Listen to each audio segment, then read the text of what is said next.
Hello friends, स्वागत है आपका अपने चैनल में। जैसा कि आप देख रहे हैं, विश्वविद्यालय और कॉलेजों में आयोजित हो परीक्षाएं, इसको देख के घबराइएगा नहीं। ये स्टेटमेंट जो है वो राष्ट्रीय शैक्षिक महासंघ की तरफ से दिया गया, लेकिन ये परीक्षाएं तभी आयोजित की गई हैं जिसको देखते हुए उन्होंने कुछ सुझाव दिए हैं और उसके बाद ही ये परीक्षा आयोजित की जाए, ये कहने को कहा गया है। तो मैं एक थोड़ा सी इसकी समरी बता दूँ।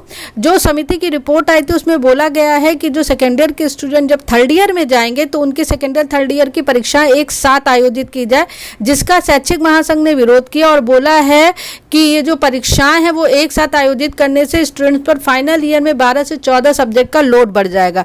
इसीलिए 23 तारीख यानी कल जो शैक्षिक महासंघ के सदस्य थे उनकी वर्चुअल मीटिंग हुई और उस मीटिंग के बाद ही यह निर्णय लिया गया है कुछ सुझावों के साथ कि इस तरह से परीक्षाएं विश्वविद्यालय में आयोजित की जा सकती हैं। तो देखते हैं वो सुझाव कौन से हैं।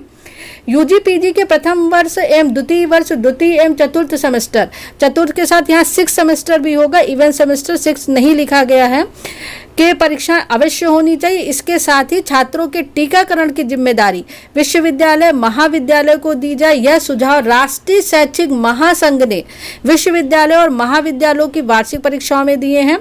महासंघ की ओर से उच्च शिक्षा से जुड़े शिक्षकों से परीक्षा के लिए सुझाव आमंत्रित किए गए थे।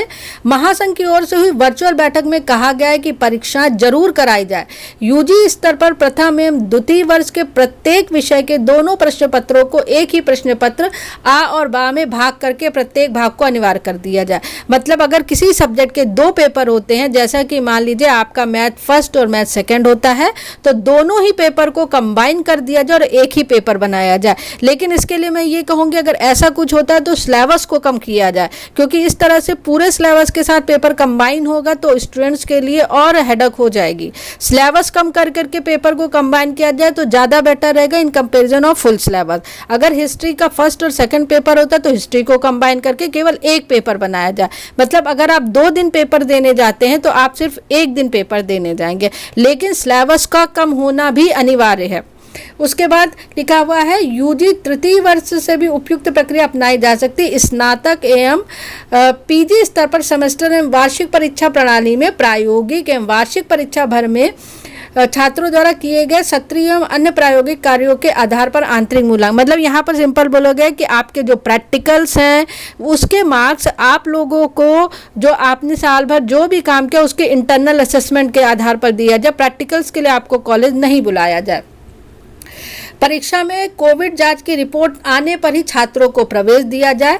बैठक में doctor Dinanath Singh, doctor Jagdish Singh Dikshit, professor PN Singh के निर्देशन में संपन्न हुई।